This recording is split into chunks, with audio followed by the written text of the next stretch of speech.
Olá, bom dia, boa tarde. Continuando com o estudo da função do segundo grau, hoje nós vamos estudar as raízes da função. Lembrando o seguinte, uma função do segundo grau ela é definida por uma sentença desse tipo: y igual a ax ao quadrado mais bx mais c com a diferente de zero.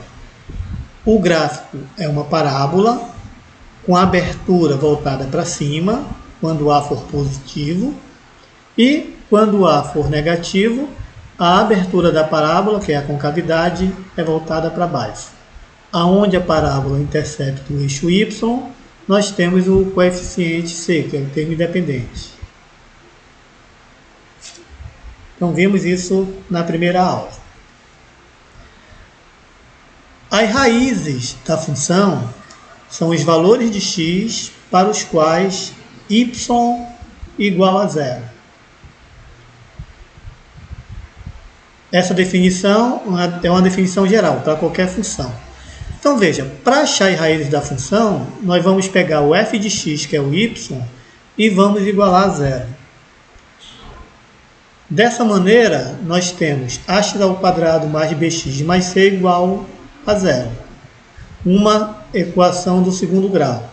Os valores de x são dados pela fórmula de Bhaskara. Menos b mais ou menos raiz de delta sobre 2a, onde delta é b ao quadrado menos 4ac. Observações, fatos importantes. No gráfico, as raízes são as abscissas dos pontos em que a parábola intercepta o eixo das abscissas, que é o eixo x. Então é isso aqui. Onde a parábola interceptar o eixo x, esses dois valores de x, no caso, se forem dois, são as raízes. Por que isso? Porque nas raízes, o valor de y é igual a zero.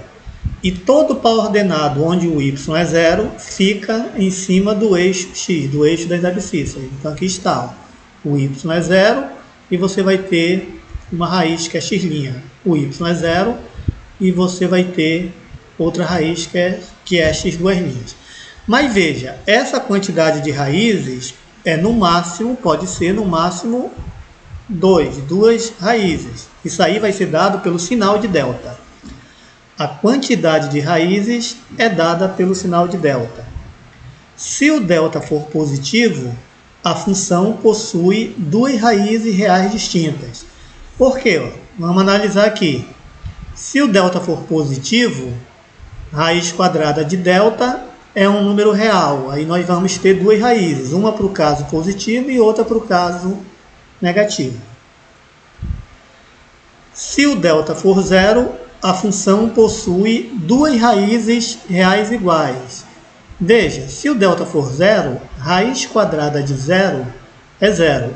Aí tanto faz o sinal positivo como negativo, você vai ter apenas uma raiz que é menos b sobre 2a. Ou, como a gente diz, duas raízes reais iguais, elas coincidem. Se o delta for negativo, a função não possui raízes reais. Veja, se o delta for negativo, não existe raiz quadrada de número negativo no conjunto dos reais. Portanto, esse valor de x não vai ser um número real. Ele vai pertencer a um outro conjunto, que é o conjunto dos números complexos, que vocês devem estudar mais adiante. O que é que nós vamos fazer agora? Nós vamos analisar graficamente essas três situações, do delta positivo, delta igual a zero e delta negativo, juntamente com a concavidade. Então vejamos as situações possíveis. Acompanhem aqui no quadro. Se o delta for positivo, nós vimos que a função tem duas raízes reais, x' e x duas linhas. A parábola intercepta o eixo x em dois pontos. Nesse caso, quando A é positivo, concavidade para cima, E nessa situação, quando A for negativo, concavidade para baixo. Então, duas raízes distintas. Segunda situação, se o delta for zero. Se o delta for zero, nós temos duas raízes iguais. Ou seja, a parábola vai interceptar o eixo x em um ponto somente. A única maneira disso ocorrer é o ponto de interseção ser o vértice. Essa situação é o caso em que A é positivo, concavidade para cima, e nesta situação o A é negativo, concavidade para baixo. E a terceira situação possível é o caso em que delta é negativo. A função não possui raízes reais. Consequentemente, a parábola ela não corta o eixo x, ou seja, ela fica totalmente acima do eixo x, no caso em que o A é positivo, ou ela fica totalmente abaixo do eixo x, no caso em que a concavidade é voltada para baixo e o A é negativo. Observem que nesses 6 casos eu puxei a parábola aqui para o lado direito. Tá? Isso aí é só para uma questão de visualização, mas essa parábola ela pode estar em qualquer posição do sistema cartesiano, tá? Desde que satisfaça as condições estabelecidas para o delta e para o A. E uma outra coisa, não é necessário você decorar tudo isso. Tá? O que você tem que saber são os pontos-chave. O que significa o sinal de A? Se o A é positivo, parábola com a concavidade para cima. Se o A é negativo, parábola com concavidade voltada para baixo. E o delta, o que significa o sinal de delta? Delta é positivo, duas raízes. A parábola corta o eixo em 2 pontos distintos, o eixo x. Delta igual a zero, raízes iguais, então interceptem só um ponto, que é o vértice. Delta negativo, não tem raízes, então a parábola não intercepta o eixo x. Então, você guardando esses pontos-chave, não há necessidade de você ficar decorando várias minúcias que aparecem. Vamos ver alguns exemplos? Treinar o uso da fórmula de Bhaskara. Exemplo 3. Calcular as raízes dessa função quadrática. Nessa função quadrática, os coeficientes a, b e c são o a igual a 3, o b igual a 5 e o c igual a menos 2. Daí segue. Vamos achar o delta primeiramente. Tá? Eu gosto de achar logo o delta porque ele é que me diz quantas raízes vai ter. O delta é b ao quadrado menos 4ac, o b é 5, 5 ao quadrado, menos 4 vezes o a, que é 3, vezes o c, que é menos 2. Isso aqui dá 5 ao quadrado, 25, e esse produto, fica menos com menos dá mais, 4 vezes 3, 12, vezes 2, 24. 25 mais 24, delta 29. 49, desculpa. Como o delta deu positivo, então a função tem duas raízes reais distintas. Utilizando a fórmula de Bhaskara, nós temos menos o b, que é 5, mais ou menos raiz de 49, que é 7, sobre 2 vezes o a, que é 3. Pegando o sinal positivo, fica menos 5 mais 7 sobre 6. Menos 5 mais 7 dá 2. 2 sobre 6, simplificando 1/3. Pegando o sinal negativo, fica menos 5 menos 7 sobre 6. Menos 5 menos 7, soma e repete o sinal, dá menos 12. Dividindo por 6 dá menos 2. Então, nesse caso, nós temos duas raízes, que são menos 2 e 1/3. Um esboço aqui do gráfico, ó. Menos 2 e 1/3 são as raízes, os pontos onde a parábola corta o eixo x. A concavidade é para cima, porque o a é positivo, é 3. E aqui, onde corta o eixo y, lembra quem é esse ponto? É o c. Esse ponto aqui deve ser menos 2. Deve ser não, é. Tá? Menos 2 é onde corta aqui o eixo y. Então, nesse exemplo, a função tem duas raízes reais distintas. Vejamos o exemplo 4, na nota de aula. Aqui está a função do segundo grau. Vamos determinar as raízes. O delta. Os coeficientes, cuidado que está trocado aqui, né? O coeficiente A é menos 1, é o coeficiente do x ao quadrado. O B é 6 e o C é o termo independente, que é menos 9. Agora sim, vamos ao delta. O delta é B ao quadrado, 6 ao quadrado, menos 4 vezes o A, que é menos 1, vezes o C, que é menos 9. 6 ao quadrado é 36. Cuidado com o sinal aqui, ó. Você tem menos vezes menos dá mais, vezes menos dá menos. Ou seja, o produto de 3 sinais negativos, o resultado dá negativo. 4 vezes 1 dá 4, vezes 9, 36. Então, delta 36 menos 36 igual a 0.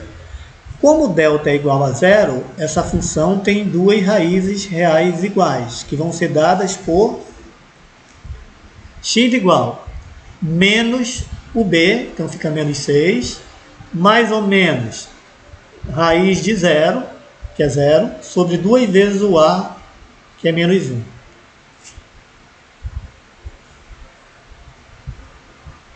Aqui, como nós já vimos, tanto faz o sinal ser positivo como negativo, vai ficar somente menos 6. E embaixo, 2 vezes menos 1, menos 2.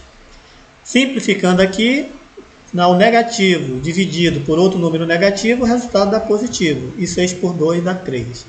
Então, 3 é a única raiz dessa função. E vejam como fica o gráfico. A parábola intercepta o eixo x nessa raiz, que é o 3, e a concavidade é para baixo, porque o a é menos 1, é negativo. Nesse exemplo, então, vimos um caso em que a função tem somente uma raiz, ou duas raízes reais iguais. No exemplo 5, vejamos a função 4x ao quadrado menos 7x mais 5. Vamos determinar as raízes se houver. Solução. Os coeficientes, o a é 4, o b é menos 7 e o c é 5. O delta, b ao quadrado, menos 4ac. Então, o b, que é menos 7 ao quadrado, menos 4, que é da fórmula, vezes o a, que é 4, vezes o c, que é 5. Menos 7 ao quadrado dá mais 49, fica positivo.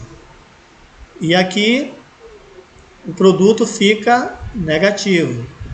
E 5 vezes 4 dá 20, 20 vezes 4 dá 80. Então fica menos 80.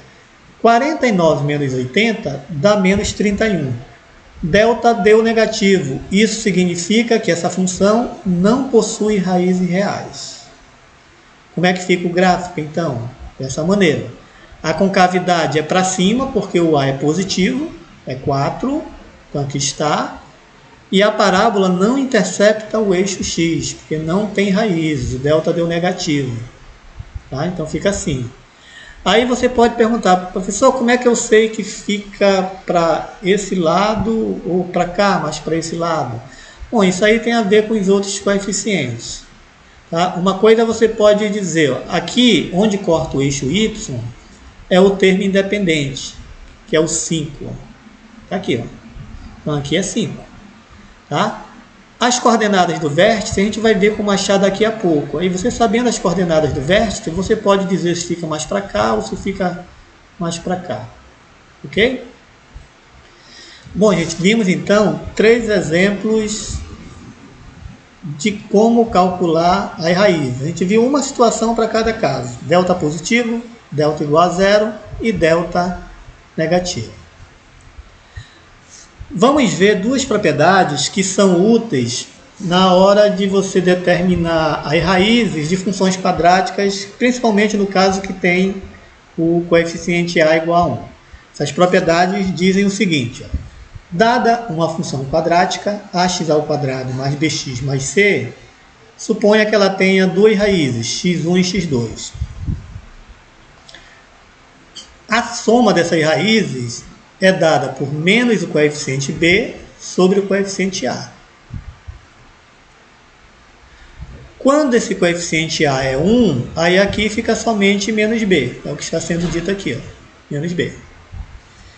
A outra propriedade do produto, o produto das raízes da função do segundo grau é o coeficiente C dividido pelo coeficiente A. Quando esse A é igual a 1, aí fica somente o C, como está sendo dito aqui, ó. Esse fato ele nos permite o seguinte: se o coeficiente A é 1, você pode achar raízes procurando dois números cujo produto dê o coeficiente C e cuja soma seja o oposto, ó, negativo, do coeficiente B. Por exemplo, na função x² menos 7x mais 12, as raízes são 3 e 4. Por quê? A soma dessas duas raízes, 3 mais 4, dá 7, que é o oposto do coeficiente B. Então não esqueçam, a soma das raízes tem que dar o sinal oposto. E o produto das raízes, 3 vezes 4, igual a 12, que é o coeficiente C. Repetindo, o produto tem que dar o coeficiente C e a soma das raízes tem que dar o oposto do coeficiente B. Então, como eu disse, é uma propriedade que é útil na hora de achar as raízes. É lógico, há casos em que as raízes são números irracionais, aí fica complicado, tá? Ou até mesmo não existem raízes reais. Mas quando essas raízes existem, né, o coeficiente do x² é 1, são raízes, existem, vão ser inteiras e elas podem ser achadas assim. Bom, gente, então nós terminamos aí a nossa apresentação sobre as raízes. O nosso próximo passo é estudar a forma fatorada e o estudo do sinal. Até lá, então.